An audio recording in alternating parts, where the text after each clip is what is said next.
There are mysteries that lie far beyond the stars, in the depths of oceans, and at the edges of time. But perhaps the most perplexing enigmas are not out there. They are within us. For all our technological advances, all our research, and all our understanding, there remain questions about the human mind and experience that elude explanation. What is the self? Why do we dream? How do we sense things we cannot see? In this gentle exploration, we'll wander through the soft corridors of the unknown, pausing at 10 deep and fascinating mysteries about ourselves, each one an open doorway, inviting wonder rather than answers. Close your eyes, let your breath slow, and drift with me as we begin. Consciousness, the experience of being aware, is something we live with every moment of our lives. It is the lens through which we perceive reality, the inner voice we call I. And yet, no one truly understands what consciousness is or why it exists. Scientists can map brain activity. They can tell us what parts of the brain light up when we see a face or hear music.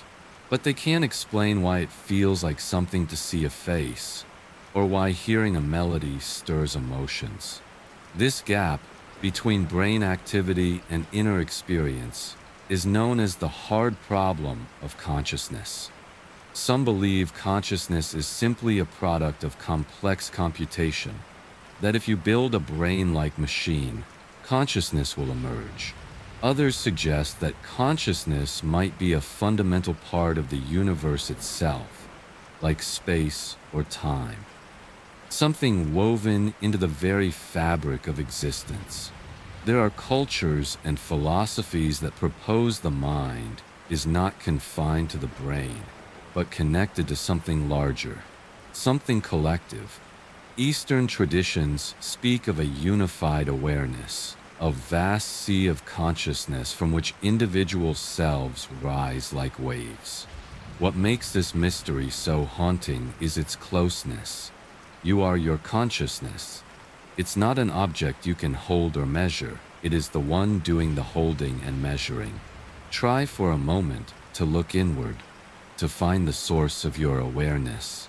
Not your thoughts, not your emotions, but the silent observer behind it all. Where is it? No matter how far inward we search, the center retreats. The self cannot grasp itself, and so we live each day suspended in a riddle, aware of being, but never fully understanding what it means to be.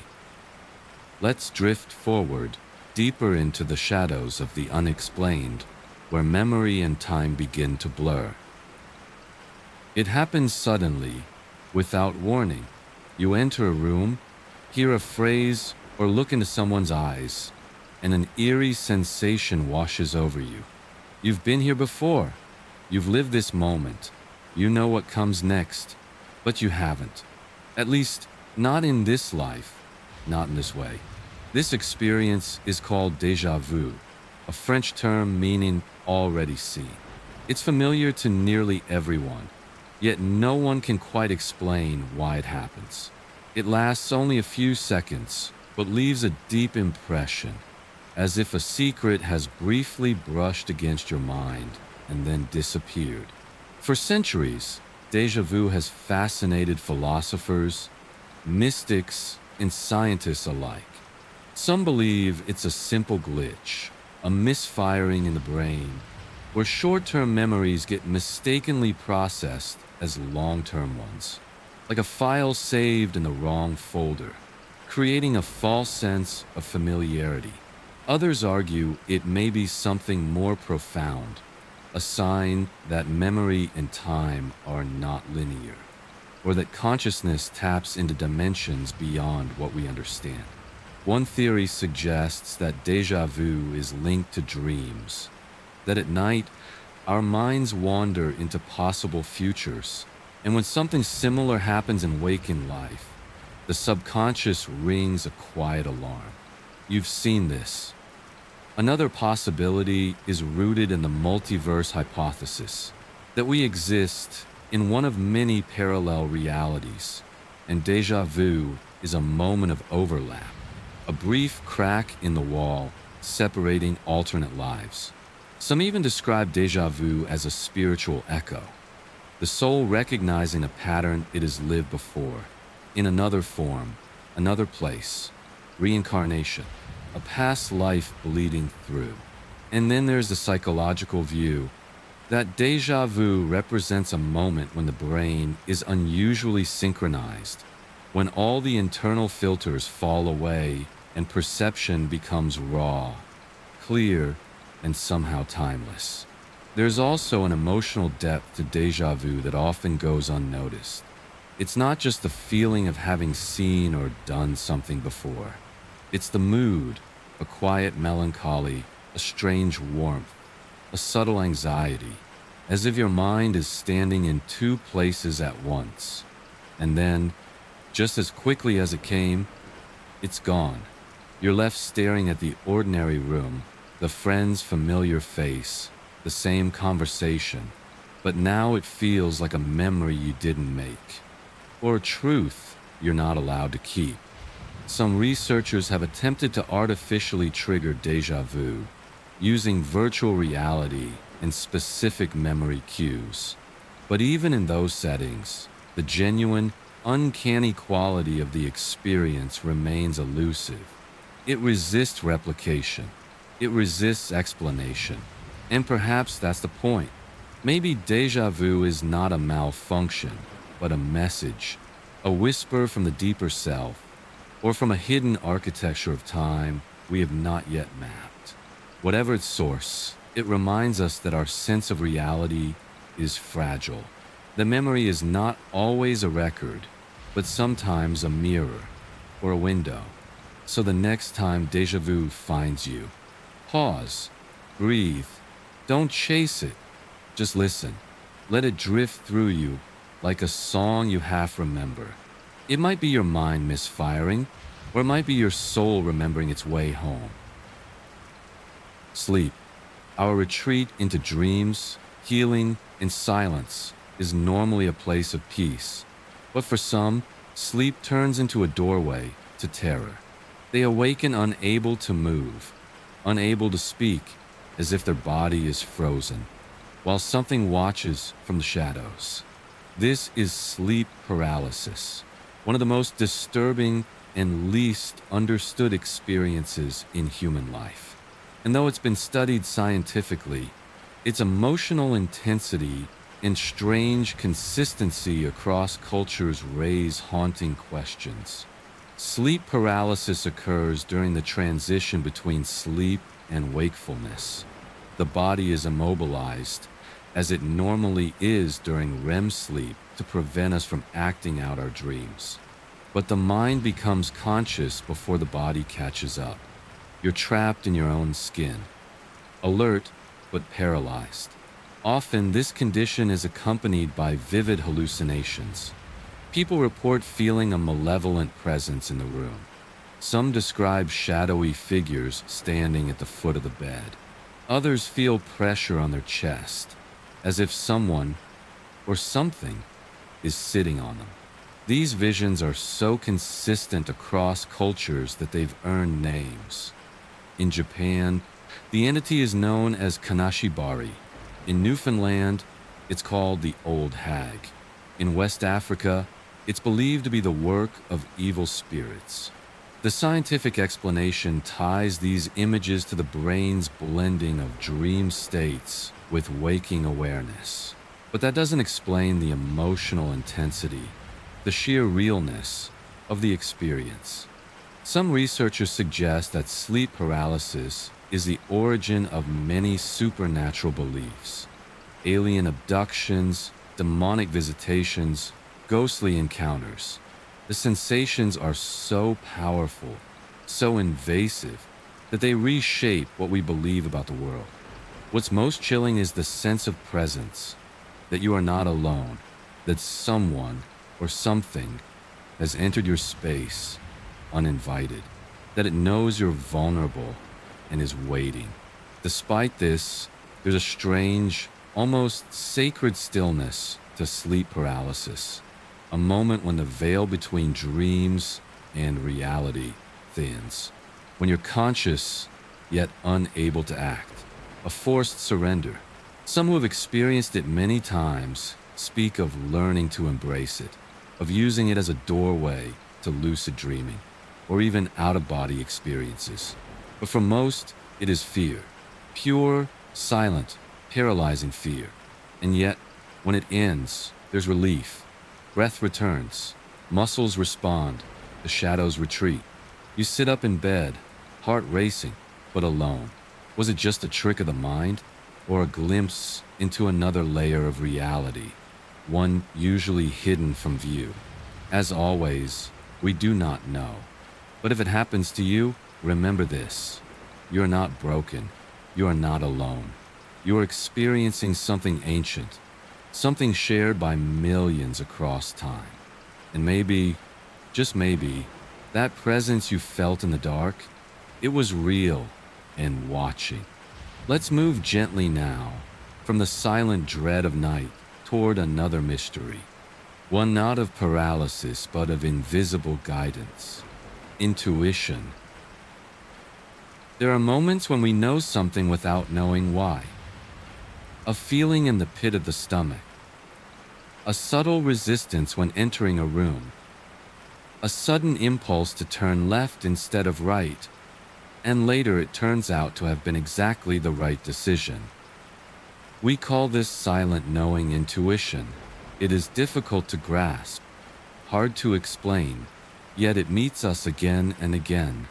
Intuition seems to operate beyond logical thinking, like a subtle voice from within that offers no proof, only a feeling, this is how it is, or don't do that. But what exactly is intuition, and where does it come from? Some neuroscientists believe that intuition is nothing mystical, but simply lightning-fast, unconscious thinking. Our brain takes in thousands of tiny pieces of information, body postures, facial expressions, tones of voice, and draws rapid conclusions without us noticing. This unconscious analysis then surfaces as a feeling, not as a thought, but as a hunch. Others think intuition is the result of deeply stored experiences, that it appears when our inner self reacts to situations resembling those in our memory, even if we don't consciously remember them, an echo of past encounters. But there are also theories that go beyond the brain. Some philosophies, especially from the East, see intuition as a form of direct knowledge, not from observation, but from connection, from unity, as if we know things not through analysis, but through resonance. By tuning into a larger field of consciousness that lies beyond our individual mind. In shamanic traditions, intuition is considered the language of spirits. In mystical teachings, it is the whisper of the soul, and in spiritual coaching, it is often called inner guidance, a guide that brings us closer to our true self. Intuition is not loud. It does not scream. It does not explain itself. It appears, often quietly, sometimes insistently, sometimes barely audible. It speaks in images, in bodily sensations, in sudden fragments of thoughts that appear out of nowhere. And it is easily overlooked, because in our modern world, what counts is measurable. What can be logically justified? We train the mind, not the feeling. We trust numbers more than hunches. Yet many of the most successful people, artists, entrepreneurs, explorers, report that they made their most important decisions intuitively, not through calculation, but through inner knowing. Interestingly, research shows that people who trust their intuition often decide faster and not rarely better, especially in complex or unclear situations where logical analysis would be overwhelmed. But intuition is not infallible. It can be deceived by fears, by prejudices, by desires. Sometimes we mistake emotional reactions for intuition when they actually stem from old patterns. True intuition feels different. It is quiet. It has no fear. It does not push. It knows, but without drama. Often it is the first impulse before the mind switches on. The moment before thinking begins. The more space we give it, the clearer it speaks. But this requires something that has become rare: inner silence, mindfulness, self-observation, the courage to trust one's own perception, even when it cannot be explained. Some people train their intuition deliberately, through meditation, by keeping a gut feeling journal, through conscious reflection on past intuitive insights, and how they proved right in hindsight or didn't. Others experience their strongest intuitive moments in extreme situations: the loss of a loved one, in dreams, in nature, when everyday life quiets down and a deeper level of being becomes audible. Maybe intuition is the language of the soul, or maybe it is the evolutionary inheritance of our ancestors who had to decide in a split second, danger or safety. Maybe it is both. In any case, it reminds us that we are more than thinking machines, that knowledge does not always consist of data, and that sometimes, in the silence between two thoughts, a truth arises that we did not seek, but recognize. The next time you feel a faint sensation within you, pause for a moment. Don't immediately ask yourself, is this logical? But rather, is this true for me? Maybe it's just an impulse, or maybe it's the universe whispering through you. Every night, when we close our eyes, we step into another world, a realm where logic bends, time folds, and the impossible feels intimate.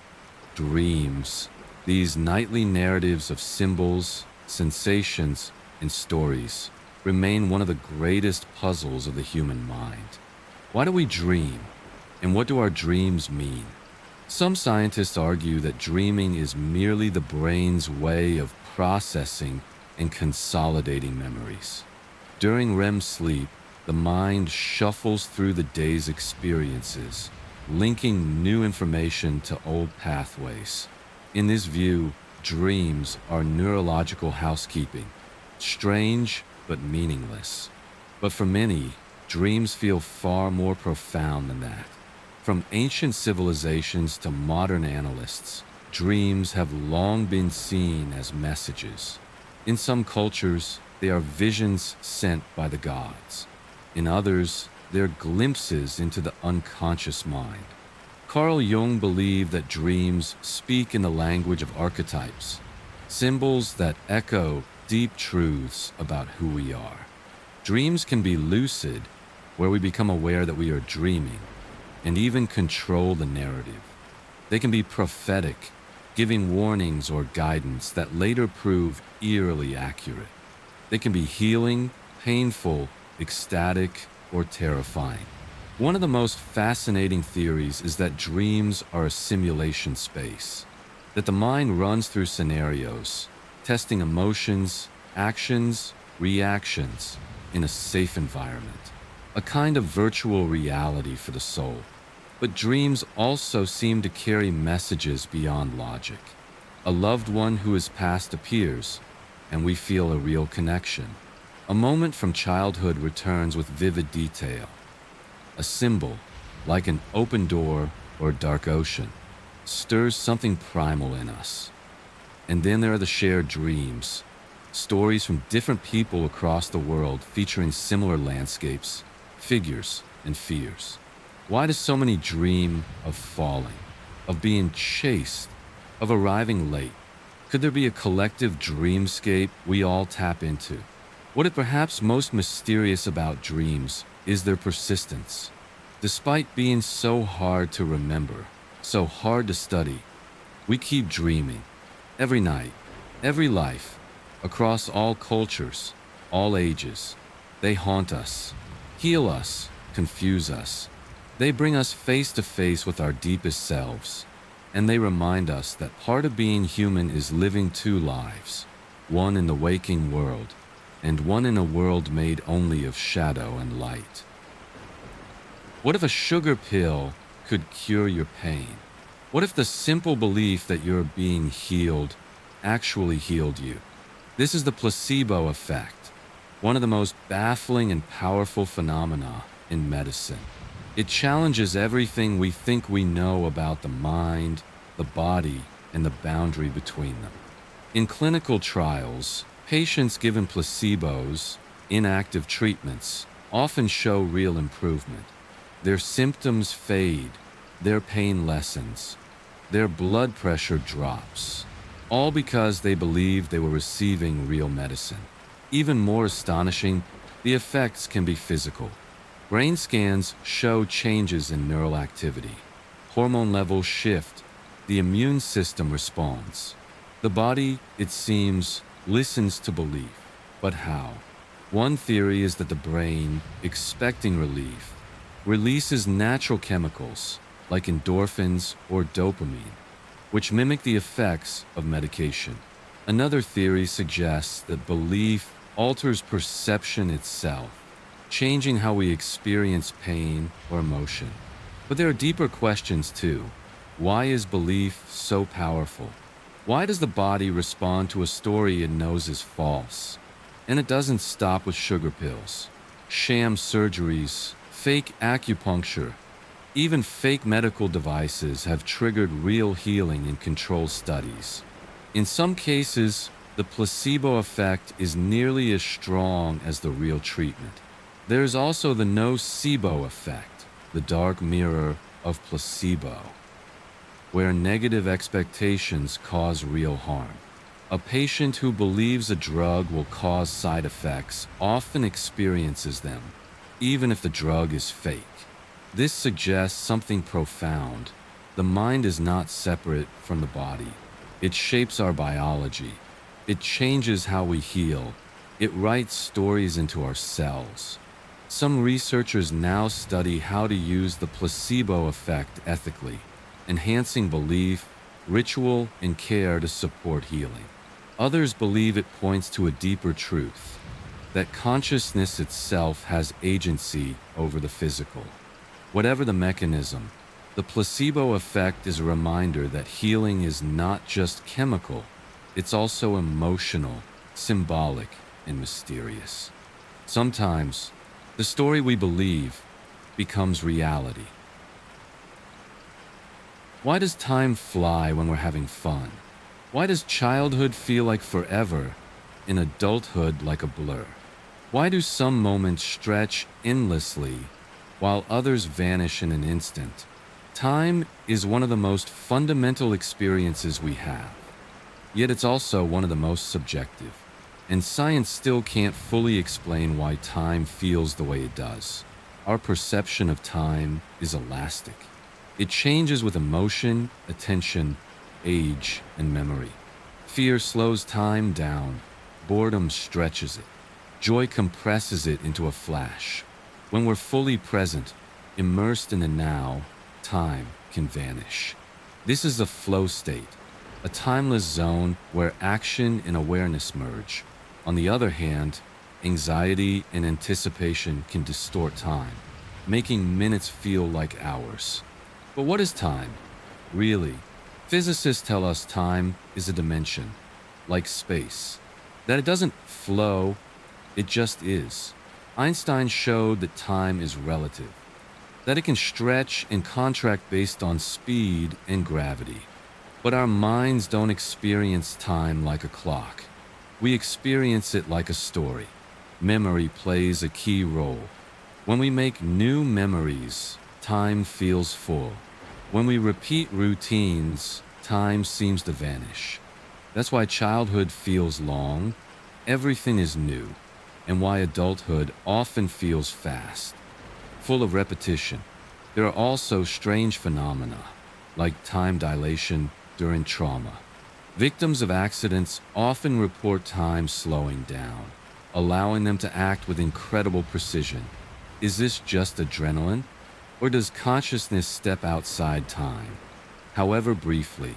Mystics speak of timeless awareness, of being outside the flow, of eternity in a single breath. And then there are altered states, psychedelics, meditation, near-death experiences, where time dissolves completely. Maybe time is not just a dimension, but a lens. And maybe that lens, like a dream, belongs not to the universe, but to the self. We often speak of our gut feeling, a deep bodily sense of truth or warning. But what if this was more than just a metaphor? Recent science reveals that the gut is home to a vast network of neurons, over 100 million, making it more than a digestive organ. It's a brain, a second brain. This enteric nervous system operates independently of the brain in your skull. It controls digestion, yes, but also mood, energy, and immunity. And it communicates with your main brain through the vagus nerve in a constant, silent dialogue. The gut produces neurotransmitters like serotonin, the same chemicals that regulate mood and emotion. In fact, 90% of the body's serotonin is made in the gut. No wonder our emotions affect digestion, and vice versa. This gut-brain axis suggests that what we eat and how we digest directly impacts how we think and feel. It also opens strange doors. Can bacteria influence our thoughts? Can we feel truths in the body before we know them in the mind? Ancient traditions have long treated the belly as a center of wisdom. In Eastern practices, it's the hara, the energy core. In yoga, it's a solar plexus, tied to personal power and instinct. Now science begins to agree. The body has its own intelligence. Maybe that gut feeling, the one you ignored or trusted, wasn't just instinct. Maybe it was your second brain, whispering.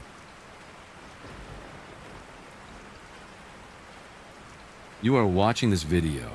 You are thinking, feeling, remembering. But who is the you that's doing all this?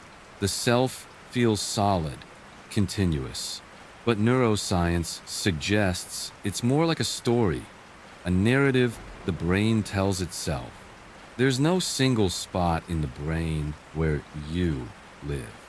Identity arises from countless processes, perception, memory, emotion, working together. And under certain conditions, injury, meditation, psychedelics, this sense of self can dissolve completely. Yet we cling to it. We fear losing it.